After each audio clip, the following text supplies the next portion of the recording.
Hi hello welcome to our channel వీడి creations. నేను మీ విజయ్ దుర్గా. ఈరోజు నేను మా చిన్నబాబు ఆర్చరీ క్లాస్కి వచ్చానండి. ఇగో ఇక్కడ చూడండి, పిల్లలందరూ ఆర్చరీ నేర్చుకోవడానికి ఈవినింగ్ 4:30 నుండి 6:30 వరకు ఇక్కడికి వస్తారండి. అక్కడ వాళ్ళ కోచ్ ఇంకా మిగతా స్టూడెంట్స్ కూడా ఉన్నారండి. సో మనం ఇప్పుడు అక్కడికి వెళ్ళి వాళ్ళు ఎలా నేర్చుకుంటున్నారు, ఏం చేస్తున్నారో ఒకసారి చూద్దాం. సో ఇప్పుడు ఇక్కడ ఇది టార్గెట్ బాక్స్ అంటండి. దీని గురించి ఎక్స్ప్లెయిన్ చేయడానికి వాళ్ళ కోచ్ అయితే ఉన్నారు. Hi ma'am. హాయ్. దీని గురించి ఒకసారి ఎక్స్ప్లెయిన్ చేస్తారంటే ఎక్కడెక్కడ వాళ్ళు ఆరో వేస్తే ఏంటి, మార్క్స్ ఎంత? ఫస్ట్ ఏంటంటే వాళ్ళు ఇక్కడ చేసి మిడిల్ దాంట్లో ఈ సర్కిల్లో చేస్తే 10 పాయింట్స్ అనమాట. ఓకే. నెక్స్ట్ దాంట్లో 9, 8, 7, 6, 5, 4, 3, 2, 1 వస్తుంది. అవుట్ ఆఫ్ ది బాక్స్ ఇక్కడ పడినా కూడా మిస్ ఇస్తారు అనమాట. ఇక్కడ మాత్రం చేస్తే ఎక్కువ 3 arrows ఇందులో ల్యాండ్ చేస్తే ఏంటంటే స్కోర్ ఎక్కువ వస్తుంది.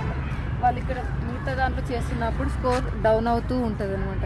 360 పాయింట్స్ ఉంటాయి టోటల్. 3 arrowsకి 12 రౌండ్స్ ఉంటుంది. అది ఇండియన్ రౌండ్ పోకి 360 మార్క్స్ ఉంటుంది.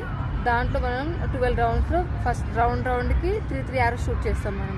ఇప్పుడు ఏంటంటే ఎవరైతే ఎక్కువ 360కి దగ్గరలో ఉంటారో వాళ్ళకి ఫస్ట్, సెకండ్, థర్డ్ అలా ఇస్తారనమాట. ఫస్ట్ ఇదేంటంటే మనం ఇందులో షూటింగ్ చేయడం వల్ల వాళ్ళకి ఎక్కువ పాయింట్స్ వస్తాయి.